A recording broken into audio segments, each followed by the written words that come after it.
Hello my dear friends, आप सबका welcome है, स्वागत है, अभिनंदन है आपके अपने चैनल वेब स्टूडियो में। तो फ्रेंड्स, आज के इस वीडियो में मैं शेयर करने वाली हूँ अपना स्टडी प्लान एक वीक का।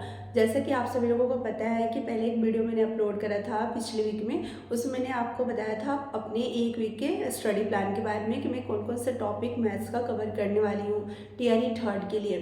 तो फ्रेंड्स, टीआरई 2 में जब मैं पढ़ाई करी थी तो उस टाइम अपना नोट्स मैंने तैयार किया था, तो उसमें हमारा शॉर्ट नोट्स भी रेडी हुआ था उस टाइम रिवीजन के लिए। लेकिन वो शॉर्ट नोट्स अभी हमारे पास नहीं है, वो मैंने पटना ही छोड़ दिया है, मतलब छूट गया है, उसको मैं नहीं लेकर आ पाई हूँ। तो अब फिर से हमें शॉर्ट नोट्स बनाने पड़ रहे हैं। और अभी हमारे पास जो भी हमने क्वेश्चन सॉल्व करा था वो हमारे पास नोट्स है, तो उससे मैं रिवीजन करती हूँ और शॉर्ट नोट्स रेडी करती हूँ।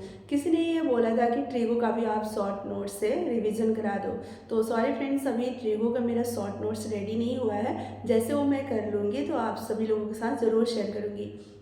लेकिन अभी मैं बात करना चाहूँगी, पिछले वीक में जो हमने टॉपिक आप सभी लोगों को बताया था कि कौन कौन सा टॉपिक मैं रेडी करने वाली हूँ, तो उस टॉपिक को मैंने रिवीजन कर लिया है। लेकिन कुछ चीज़ें उसमें अभी भी छूट गई है, क्योंकि अभी 1 अप्रैल से हमारे स्कूल का टाइमिंग चेंज हो गया है, मॉर्निंग में हो गया है। और मॉर्निंग में होने की वजह से क्या होता है कि आप अब स्कूल से आते हो ना 3 बजे, जैसे स्कूल से आते हैं, सुबह में जाना होता है तो 4 बजे सुबह में उठना होता है ब्रेकफास्ट बनाने के लिए, 7 बजे स्कूल में जाना होता है, फिर 3 बजे आप स्कूल से आते हो, तो फिर आप लंच वगैरह करते हो, फिर आप थक जाते हो।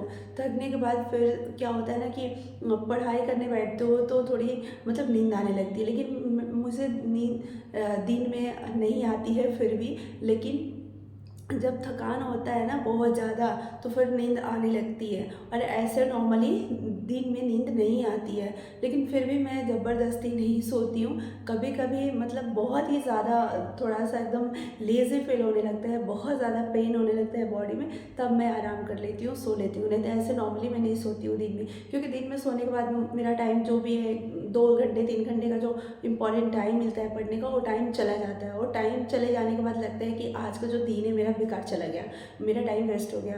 तो इसलिए मैं कोशिश करती हूँ नहीं सोऊं। लेकिन कभी कभार ऐसा हो जाता है, वीक में 1-2 दिन ऐसा हो जाता है कि बहुत ज़्यादा तबीयत थोड़ी सी अच्छी नहीं लगती है, तो लेट जाती हूँ, तो फिर नींद आ जाती है, तो हमारा वो टाइम चला जाता है। वो टाइम चला जाता है तो मेरा फिर उस दिन का पढ़ाई ख़त्म हो जाता है, क्योंकि वही टाइम हमारे पास होता है 2 से 3 घंटे का। तो फ्रेंड्स, फ्राइडे को मेरा रूटीन बहुत ही गड़बड़ होता है। सुबह 7 बजे जाओ, ठीक है, फिर आप 3 बजे स्कूल से आते हो, फिर से 5 बजे जाना पड़ता है, क्योंकि जो खेल है ना, सांस्कृतिक कार्यक्रम और खेल स्कूल में फ्राइडे को होता है, तो उसका जो टाइमिंग है विभाग ने कर दिया है 5 से 7। तो यानी कि आप स्कूल से 3 बजे आते हो, फिर स्कूल जाना पड़ता है 5 बजे, 2 घंटे बाद। या तो आप स्कूल में ही रहो, या तो आप आते हो तो फिर से 5 बजे जाना पड़ेगा। तो आप सोचो, सुबह 7 बजे से लेकर शाम 7 बजे तक आपको स्कूल में कहीं ना कहीं बिजी रहना पड़ता है, ठीक है। तो इस वजह से थोड़ी फ्राइडे को जो शेड्यूल है ना वो गड़बड़ हो जाती है और पढ़ाई नहीं हो पाती है उस दिन।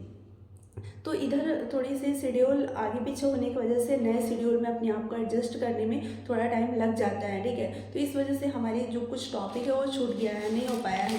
तो फ्रेंड्स, जैसे मैंने ट्रिगो किया है, ट्रिगो आप सभी लोगों को बताया था, ट्रिगो बहुत बड़ा टॉपिक है, बहुत ज़्यादा इसमें करना होता है, तो इसको मैंने किया। लॉन्ग लॉन्ग है, AP GP HP मैंने किया, ठीक है। कोऑर्डिनेट ज्योमेट्री मैंने किया। कोऑर्डिनेट ज्योमेट्री का आप लोगों ने शॉर्ट नोट्स का भी वीडियो देखा होगा, मैंने आप लोगों को दिखाया था। ट्रिगो का मैं अभी नहीं बना पाई हूँ। ट्रिगो का लॉन्ग नोट्स जो हमारे इसी से मैं की हूँ, क्योंकि टाइम बहुत कम था। एक वीक में मुझे टारगेट था कि कंप्लीट करना है, तो बस उसके लिए मैंने सोचा कि नेक्स्ट वीक में ट्रिगो का शॉर्ट नोट्स बना लूँगी। अभी रिवीजन कर लेती हूँ, क्योंकि मैं टारगेट ली थी, लेकिन मेरा टारगेट कंप्लीट नहीं हो पाया। स्टैटिक्स का मैंने कर लिया, और लास्ट में जो LCM HCF है ना, इसी का मैं रिवीजन नहीं कर पाई हूँ, ये मेरा छूट गया है, ठीक है। तो इस वीक में इसको मैं करूँगी। तो ये फर्स्ट पार्ट में हमारा ये जो भी टॉपिक का नाम हमने बताया ना, तो इसी कॉपी मेरे ये सारे हैं नोट्स, ठीक है। यानी इसमें हमारा ट्रिगो, कोऑर्डिनेट ज्योमेट्री, स्टैटिक्स हो गया, LCM और HCF हो गया, ये टोटल हमारे 5 टॉपिक इसमें हैं इस कॉपी में, ठीक है। तो ये हमारा फर्स्ट पार्ट है, यानी कि हमारा जो हमने स्टडी करा था, तो हमारे 3 पार्ट में हमने नोट्स बनाया था। तो फर्स्ट पार्ट में ये 5 टॉपिक है ना फर्स्ट पार्ट में, हाँ, 2 2 4 5 टॉपिक, ठीक है। अब जो सेकंड पार्ट हमारा है, ठीक है, तो इस कॉपी में है। तो सेकंड पार्ट में मैं आप लोगों को बता रही हूँ कि कौन कौन सा टॉपिक मैं पढ़ने वाली हूँ। इसमें बहुत ज़्यादा है, एक वीक में ये नहीं हो पाएगा, या पूरा पूरा कॉपी एक वीक में हो सकता है नहीं हो पाएगा, कोशिश करूँगी करने का। लेकिन अभी मैं टॉपिक बनाती हूँ क्योंकि मैं टारगेट उतना ही लेती हूँ अपने समय के अकॉर्डिंग, ताकि मैं उसको कम्प्लीटली पूरा कर सकूँ। ऐसा नहीं कि मैं 20 टॉपिक उठा लूँ और 20 टॉपिक एक वीक में होगा ही नहीं, तो फिर लगेगा कि अरे मेरा टारगेट तो कंप्लीट हो ही नहीं रहा है। तो इसलिए आप उतना ही अपना टारगेट लो जितना आप कंप्लीट कर सको, ठीक है। और मतलब एक इतना भी कम नहीं लेना है कि हम आराम आराम से करेंगे। हमारे पास 5-5 घंटे अगर पढ़ने का टाइम है और हम 2-4 टॉपिक लेते हैं रिवीजन करने का और 1-1 घंटे पढ़ाई करते हैं, बाकी टाइम वेस्ट करते हैं, तो वैसा नहीं करना है। आपके पास जितना टाइम है उसके अकॉर्डिंग आप टारगेट लो। क्योंकि टारगेट लेने से क्या होता है ना कि आपके माइंड में चलेगा। जैसे ही मैं फ्री होती थी ना, तो लगता था कि फ्री हुई हूँ तो अभी ये टॉपिक देख लेती हूँ, रिवीजन कर लेती हूँ, क्योंकि इस वीक में कंप्लीट करनी है। आज फ्राइडे हो गए, सैटरडे हो गए, ठीक है। ये आपके माइंड में चीज़ें चलती है, तो इसलिए आप टारगेट जरूर बनाओ। टारगेट बनाने से आप उसके करीब तो पहुँचोगे। जैसे 5 टॉपिक का हमने टारगेट लिया, तो थोड़ा सा ये वीक जो था डिस्टर्बेंस वाला मेरा था, तो फिर भी हमारे 4 टॉपिक तो कंप्लीट हुए, एक टॉपिक बचे तो इस वीक में कर लेंगे। तो इस वीक में क्या क्या मैं करने वाली हूँ वो मैं आपको बता रही हूँ। एक तो एलसीएम एचसीएफ का मैं रिवीजन करूँगी, फर्स्ट टॉपिक। दूसरा हमारा ज्योमेट्री का करूँगी, ज्योमेट्री भी बड़ा टॉपिक है और इसके अंदर आपका सिलेंडर टॉपिक है। जैसे जैसे मैं इस कॉपी में अपना नोट्स बनाई हूँ, उस टॉपिक का नाम फर्स्ट पेज में मैं लिखती हूँ, ताकि हमें पता चले कि इस कॉपी में कौन कौन से टॉपिक मैंने पढ़ा है, ताकि इस टॉपिक को रिवीजन करना हो तो इस कॉपी को मैं उठाकर रिवीजन कर लूँ आसानी से, ठीक है। तो इसमें सिलेंडर है, उसके बाद पॉलीगन है और टेट्राहेड्रल है, इसको मैंने पढ़ा है, रोहम्बस, राइट एंगल ट्रायंगल और हाइट एंड डिस्टेंस। तो इतना तो मैं कर लूँगी, ठीक है, इस वीक में। और नेक्स्ट वीक के लिए हमारा रहेगा क्वाड्रेटिक इक्वेशन रहेगा, डिस्टेंस, टाइम, स्पीड से आपका रहेगा, बोट एंड स्ट्रीम का क्वेश्चन रहेगा। तो ये सब रिवीजन करूँगी, लेकिन हाइट एंड डिस्टेंस तक मैं कोशिश करूँगी कि इस वीक में मैं अपना कंप्लीट कर लूँ। जैसे एलसीएम एचसीएफ उस वीक का भी एक टॉपिक रह गया, और geometry, cylinder, polygon, tetrahedral, rhombus, right angle triangle, height and distance, इतना मुझे करना है इस वीक में। तो ये हमारा टारगेट है। इसमें मैं देखती हूँ कि इस वीक का टारगेट मैं कंप्लीट कर पाती हूँ कि नहीं, मैं आप लोगों के साथ ज़रूर शेयर करूँगी।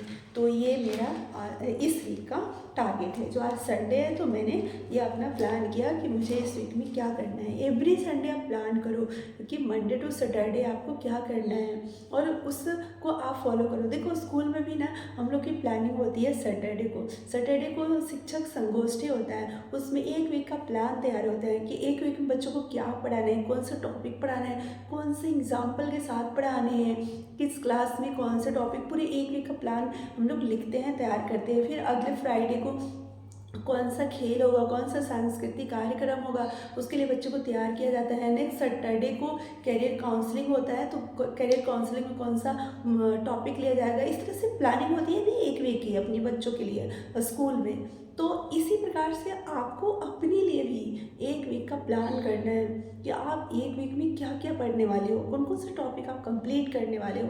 बहुत सारे क्वेश्चन आ रहे थे 40 मार्क्स के लिए, तो मैं नेक्स्ट वीडियो में आप लोगों को बताऊंगी कि 40 मार्क्स का आप प्रिपरेशन कैसे कर सकते हो, 40 नंबर के लिए आप क्या कर सकते हो। इस पर बहुत सारे क्वेश्चन आ रहे हैं, तो मुझे लगा एक वीडियो ज़रूर बनानी चाहिए। तो ये वीडियो अगर आपको अच्छी लगी होगी तो इस वीडियो को आप शेयर कर दीजिएगा, आप और लोगों के बीच में लिंक को शेयर कर दीजिएगा। कमेंट्स आप जरूर कीजिएगा, आप सभी के कमेंट्स मैं पढ़ती हूँ। जो भी मुझे अच्छा लगता है या मुझे उसका जवाब पता होता है तो मैं रिप्लाई करती हूँ। तो आप सभी लोग अच्छे से कमेंट्स करते हैं, अच्छी कमेंट्स पढ़ करके मुझे बहुत अच्छा लगता है। तो इसलिए आप सभी लोगों के दिल से thank you so much, thank you so much friends इस वीडियो को देखने के लिए। नेक्स्ट वीडियो में मिलती हूँ 40 मार्क्स के स्ट्रैटेजी के साथ। Thank you so much.